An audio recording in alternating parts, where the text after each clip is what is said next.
How's everybody doing this morning? Um, it's about 8:25 in the morning. Um, kind of just wanted to come on here and post and make a video to just truly say how good God is. Um, so I think there's a lot that people just don't know about me because I don't share my personal life or my personal business to a lot of. I just don't. I don't open up. I guess if you call that. I don't open up to people. I'm not really a sharing information type of person. I only share what I want to or maybe what I have to.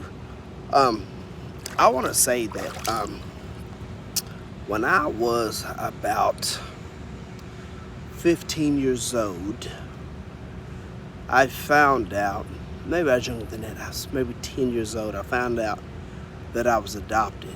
Of course, you all know what adoption is. Um, it's well known for parents nowadays to adopt children all over, black, white, or whatever race. So, found out I was adopted at the age of 10. Um, so a few years later after that, I actually found out because I went to the doctor, and the doctor, and I was like, okay, adopted. You know, my mom at that time, she was like, yes. And I didn't realize, like, adopted, thought I was yours. So I went on through the week. I went on and I went to school, and I cried about it and I cried about it. But I went on to school anyway, and it just stayed on my mind. I was adopted. Well, a few years passed. Doesn't bother me at all.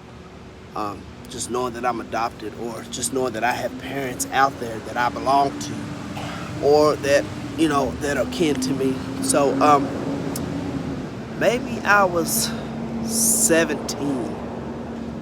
Um, got a phone call at the age of 17, and someone says, "Hey, no,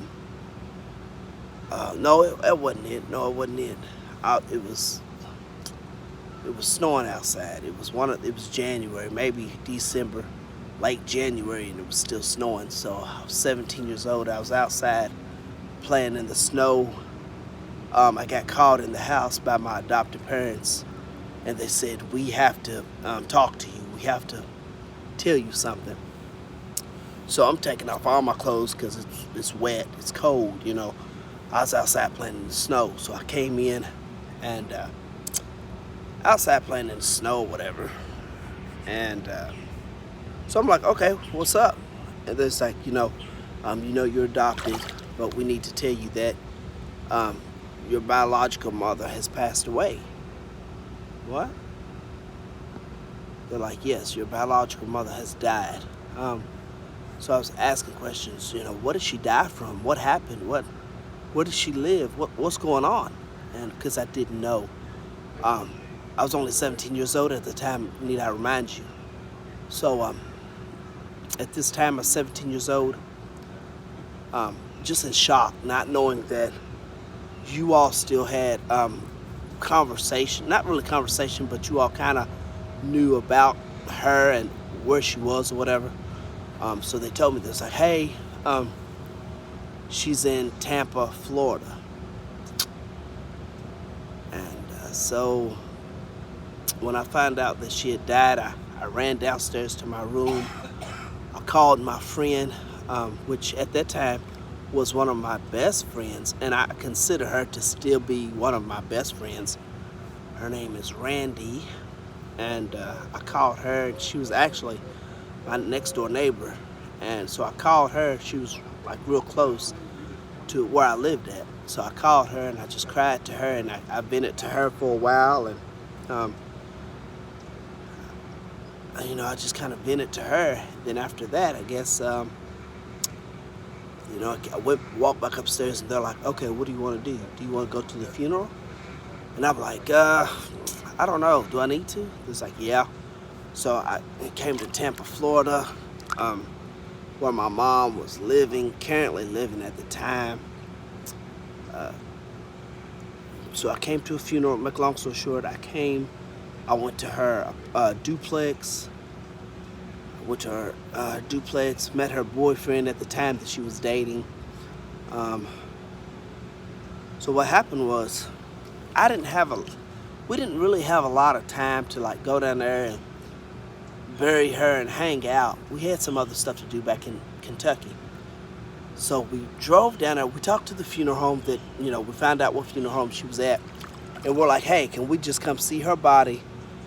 Look, just the one son, because there's three of us. There's three boys and one girl. So there's four of us all together. But at the time, the only one that went to the funeral was me and my sister. And she happened to live in Florida. So picked up my sister when I got to Tampa, Florida. Went to go see my mom's body. But for some reason, the mortician, we told him in enough time, like, hey, I want to come see my mom, and then jump back on the road. Apparently, he didn't get the memo. So nothing, she wasn't ready. She was still in the freezer. So we was like, well, what, how can we see her? Like, what can we do? And they're like, well, wait an hour. So we waited an hour, waited around for an hour. I think we went to Church's Chicken down here, and went back to the funeral home, and they're like, well, we can't do it. And they was just, I'll never forget the funeral home in Tampa, Florida. It was called Morning Glory Funeral Home. If you ever use them, something's wrong with your family, something's wrong with you. They're just horrible altogether. Horrible service. So after we found out, they was giving us grief in the parking lot, and we were going off on them, they were going off on us. We're like, you know what, forget it.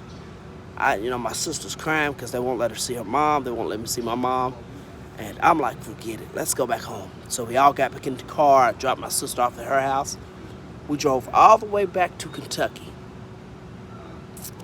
Soon as we pulled up, the manager of Morning Glory Funeral Home said, guys, I apologize. The guy that you all were working with was unprofessional. I want you all to come back and view the body. Well, the funeral, might I add, is in 2 days. We wanted to see her prior to the funeral because I didn't want to go to the funeral. So he's like, listen, I'll pay for y'all's gas coming back. So we was in our driveway. We went in the house for maybe a few hours. We drove all the way back down. Came all the way back down to Tampa, Florida. Came from Tampa, Florida for a few hours. And then we drove all the way back down to Tampa, Florida to see my mom. And apparently that guy that was giving us such a hard time, apparently they let him go. So we drove all the way 9, 10, 12 hours all the way back here to Tampa, Florida. It was the longest week of my life.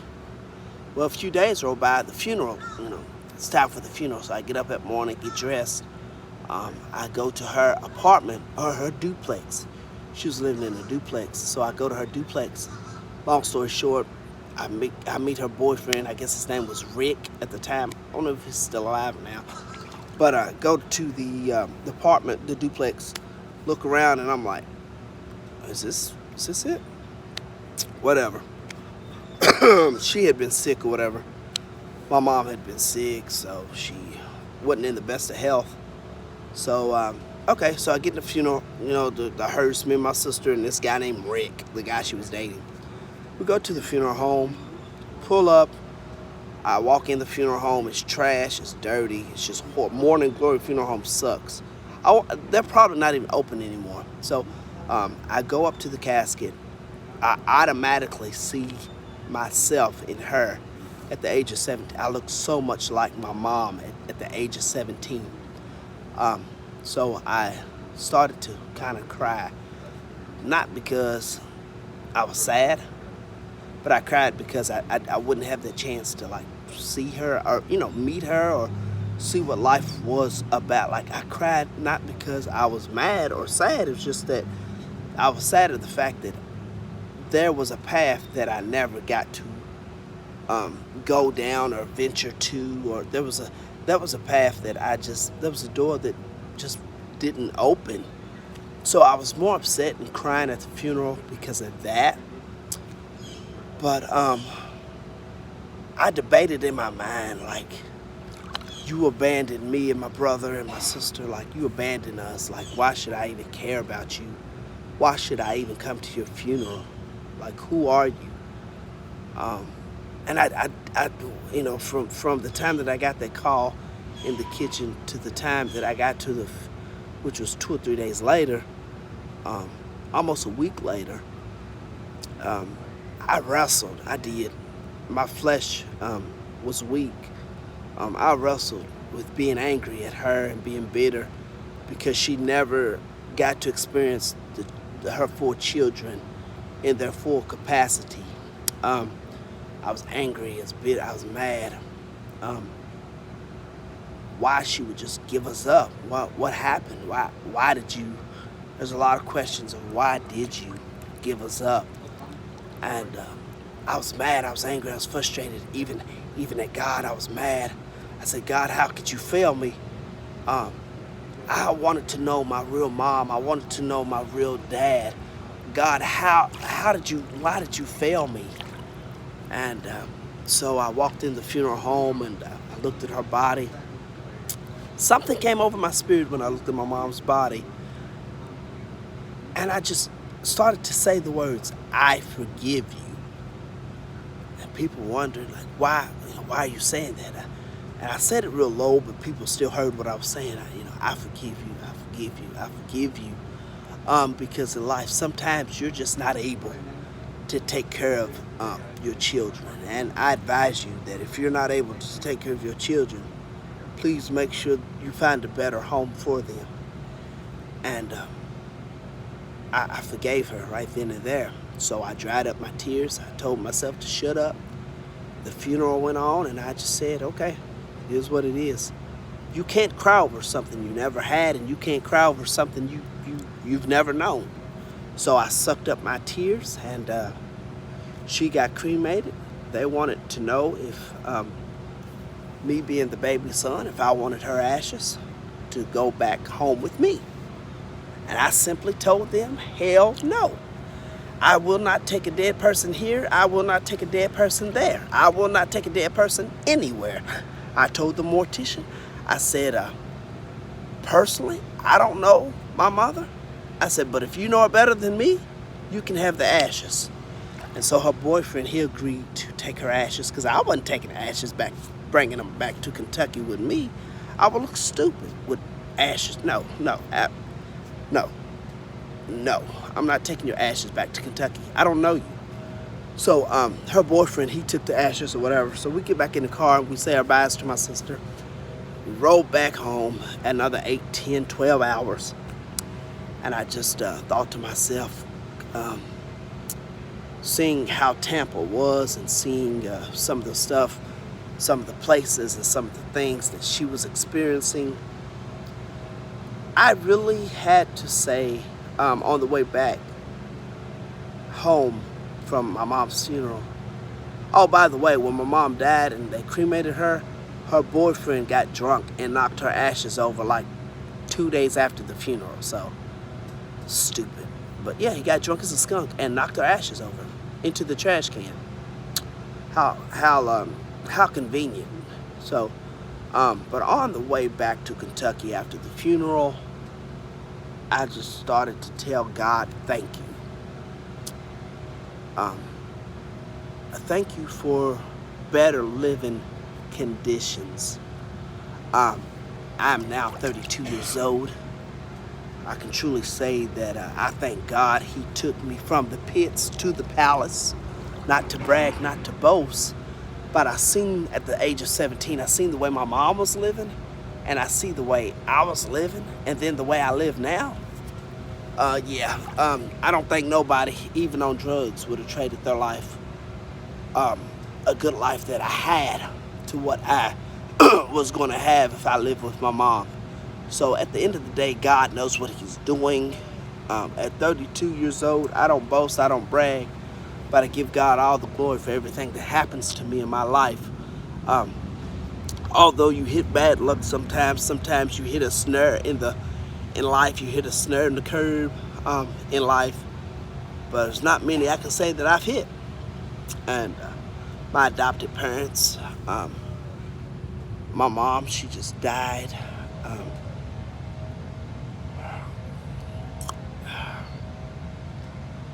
She just died.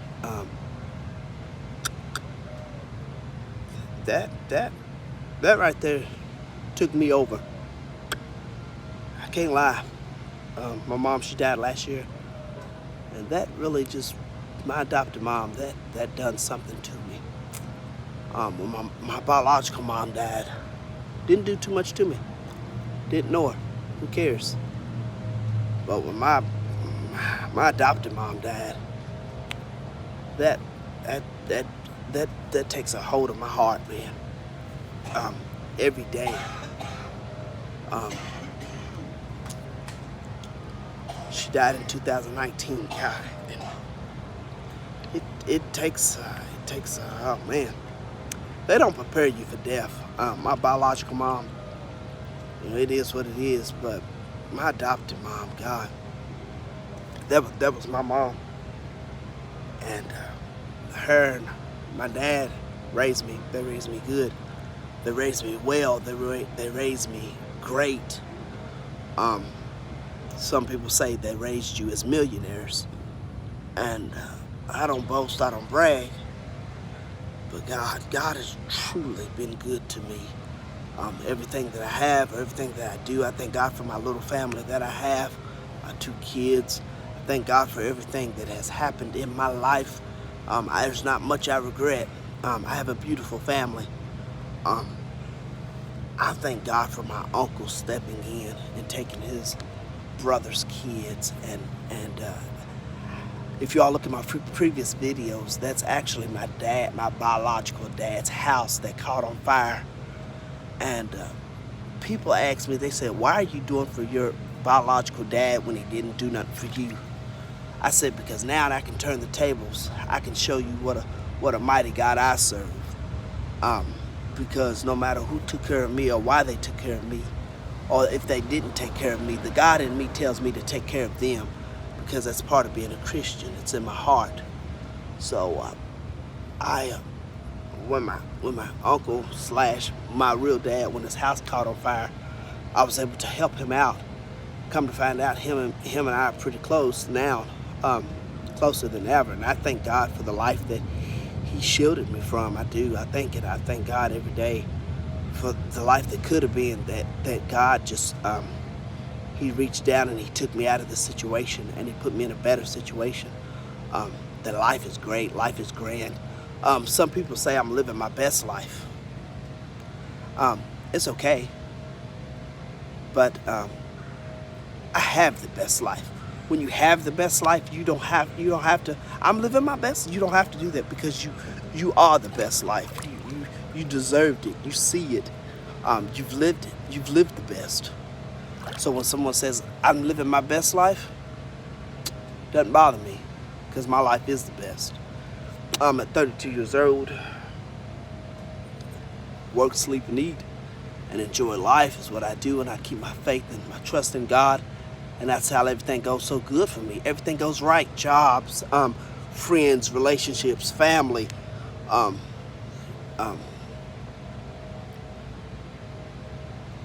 Everything that I've done in life, I've conquered. And everything that I'm going to do in life, I will succeed. There's not a failure that I will ever have. The only way that I fail is if I give up. And one thing about me is I don't give up. Life is what I put God first, and I think that's how everything stacks up. God gives me more favor. God gives me so much humility and grace and understanding. God has been just awesome to me. I don't drive the best cars, but I drive some nice cars. Let's get that out there. I don't have the biggest house, but I got a nice house. And I thank God for every obstacle that's been put in my way, because I've conquered them. So I thank God for taking me from Tampa, Florida, to where I could have been. And he placed me in Lexington, Kentucky, with an Allie and a Dwight Williams.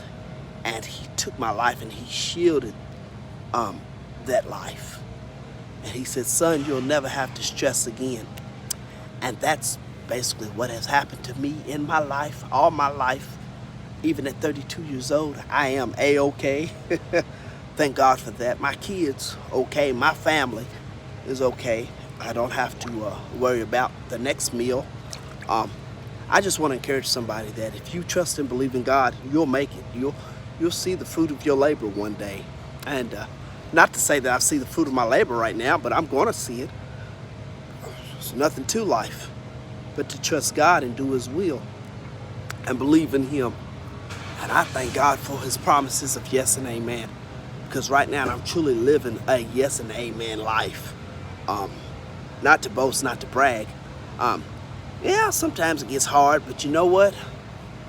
God sees you through every obstacle and every situation. God will see you through. This is a long video, but I want someone to know that life is hard, yeah, but life is only what you make it. My life is the best. I'm not living it. Because when you have to live something, you have to actually live it every day. But if it is what it is, your life is the best. I have the best life. 32 years old. I don't care what people say. You think you all that in a bag of chips? No, I don't think I'm all that in the bag of chips. You conceited, you arrogant. No, I'm not all that. I'm what God called me to be. And I love to make people around me happy. I don't like to be sad, but I like people around me to be happy because I'm a happy person. Because my God, He's a happy person. So that's why my life is going great, because I keep positive energy. You got to keep positive people. Negative people need to get out of your life in 2020. I have nothing but positive things, positive stuff going up, nothing ever coming down. God, He gives me increase every day. Check the bank account. Where'd that come from? Increase. Something I put in for something, it comes through. I ask for something, it works. It's all because of God. God, man. So God is really taking me from the pit. People don't realize, oh, the pit to the palace. Oh, I got a new car. A new car does not pit to the palace. I'm sorry, it's not. A new house. Oh, I got a nice house. I got a beautiful home. Sorry. That's not from the pit to the palace. Sorry, it's not.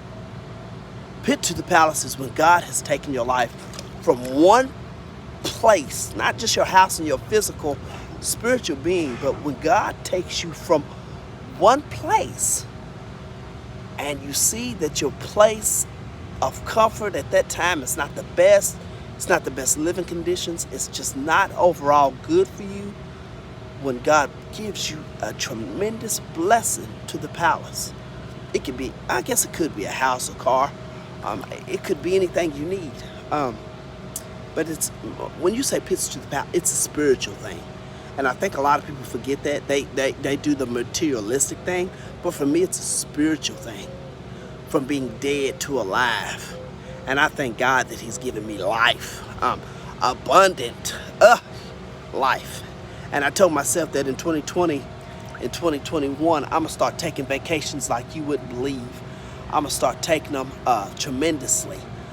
Because I have the money. Not only because I have the money, but because I'm going to live what I am. I am the best. No matter what I do and what I touch, I am the best because I have God behind me. So I want to encourage someone on today that don't give up, because God knows you. He sees what you're doing. He sees who you are. And just know that God can elevate you. My mom, she was living down here. She was below poverty. But then when I got with Allie and Dwight Williams, they cleaned me up. And they told me, you're going to be something. You're going to have trials and tribulations in life, but we're going to clean you up, and then we're going to turn you over to God. And I'll be honest with you, my mom and dad have turned me over to God. And if it wasn't for my adopted parents coming into my life, I'll be honest with you, I would not know God. I'll just be straight honest with you. My mama, my biological mom, she was one hell of an organ player. So playing piano and organ is easy for me. But if I didn't, if I wasn't adopted, I wouldn't have advanced in life. Because not because of my adopted parents, because God started to have favor on my life. He started to give me what I didn't deserve. He started to give me the blessings that I didn't deserve. And what God done is he really took me from the pit and he placed me in the palace. And so now I'm in the palace and I'm resting and I'm assuring and I'm thanking him every day for the palace. And I'm thanking him for my life, my health, and my strength. And what money I have in the bank or whatever it is, I thank God for it. So I want to tell you all, just keep thanking God, because he can bring you out of whatever situation you're in. A lot of people didn't know I was adopted and didn't know the struggles and the depression that I dealt with. And even with my mom dying, suicidal thoughts began to come to my mind, because I wanted to see my adopted mom so bad.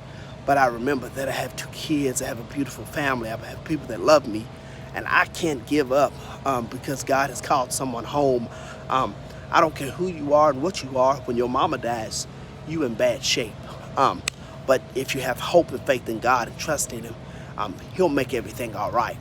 And that's what he's done. Although I cry a lot, I'll be honest with you, I'm a crybaby. I'm in touch with my feelings a lot, especially since my mom has died. It's really made me do a 360, guys, about life. I miss my mom so much, but there's joy in the morning, and God is really, I just want to thank him, because I'm in Tampa right now and in the pool, as you all see. And I just thank God for what he's done, for his yes and his amen, because it'll come true. God bless you, God keep you, and I'll talk to y'all later.